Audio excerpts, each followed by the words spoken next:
Hello and welcome to another update video about Bitcoin. Yeah, on the Bitcoin chart, Bitcoin's still a bit undecided, but sometimes when these prices are consolidating at such a high level, they might as well go a little bit further. Already indicated in the last video that it could now in this B wave push all the way up to 31,130 if it needs to. That would be my current expectation, that it pushes a little higher.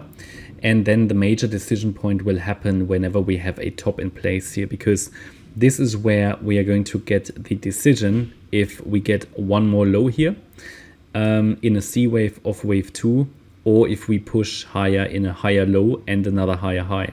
So let me explain. The idea is and has been that this is a wave 2 correction. Now it might have ended the wave 2, but it comes with a few problems. So from a technical analysis, Elliott Wave point of view, this is not a good bottoming structure. There are two reasons for this. I could call the wave 2 complete here.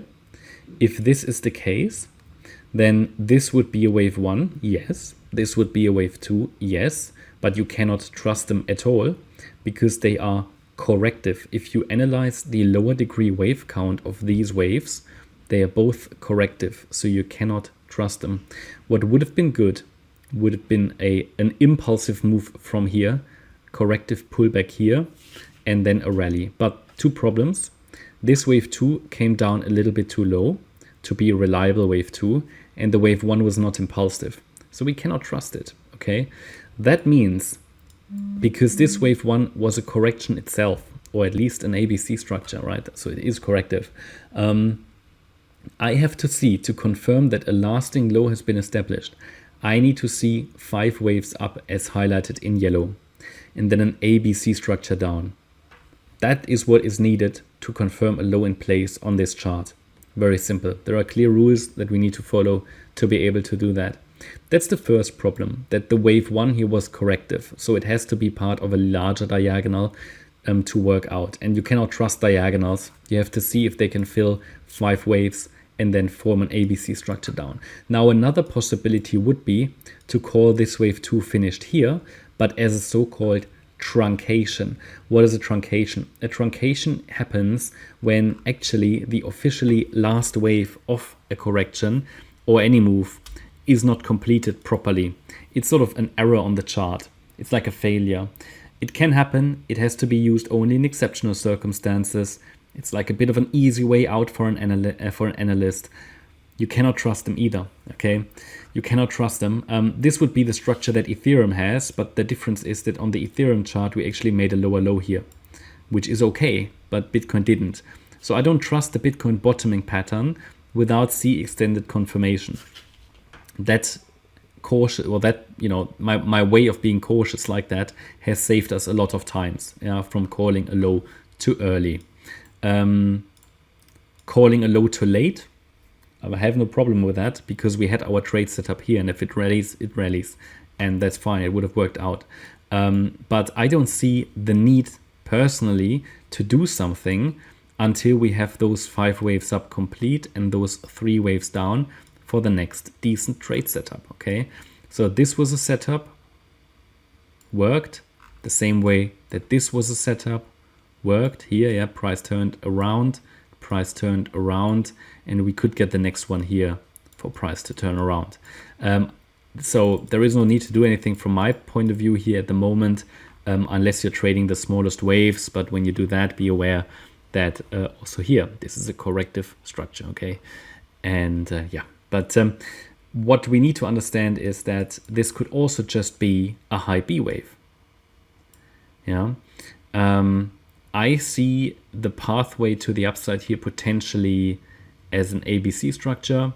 That would be part of the yellow count here because we're dealing with corrective structures. So just like that. So it can still push higher in the short term, but to push higher and get further into resistance, you can see actually it reacted yesterday to the 50% Fibonacci retracement of this resistance area. Theoretically, it could be finished here in the white wave count and break down, yeah.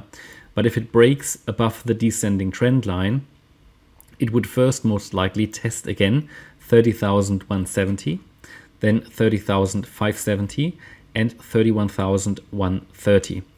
To really, let's say, believe the yellow wave count, the next milestone would be to reach 31,130. I would like to see the third wave reach the 1.618 Fibonacci extension, which is by accident exactly where the 78.6 retracement sits, the resistance for the B wave. So as I said yesterday, until we really get a wave 4 and a wave 5, these are now moving together. Yeah, if it's a B wave or a third wave in a diagonal, you cannot make out a difference. We can't. So they move in identical ways. They have identical subwave structures. So we can't really call the difference here. Okay. And to explain how would the B wave unfold, again in the same way. If anybody wants to know, okay, I've got 1, 2, 3 here for the yellow count, or WXY for the B wave. And the Y wave, that would be the wave in which we are now, would be an ABC structure. So yeah, this is how it's unfolding right now. And I'm watching now if we can maintain above this descending trend line and can push above the micro resistance at 30,170. Essentially, this fifth wave should land somewhere. Yeah, I mean, minimum expectation would be around 31,300, maybe higher, but it depends on the third wave, how high we go here. So yeah, but first of all, it needs to prove to us that it can hold a higher low in a wave 4. So it's going to be messing on this Bitcoin chart for a little while and could still come back into the support region, okay? Again, what can I say? We haven't got a confirmed breakout yet, so I cannot confirm a low. From that point of view, we need to be ready that it could easily drop again, but also I don't have a crystal ball. I can purely give you these setups and the areas where I believe that price will turn around. Price did turn around. If it works from here, fine, then we're back in a third wave rally and would break above key bearish resistance, but it's a bit too early to confirm it. That's my update about Bitcoin. I hope you liked the update. If you did, please hit the like button, leave a comment and subscribe. And if you really like the content, then please check out the channel membership. Thanks a lot for watching. Bye-bye.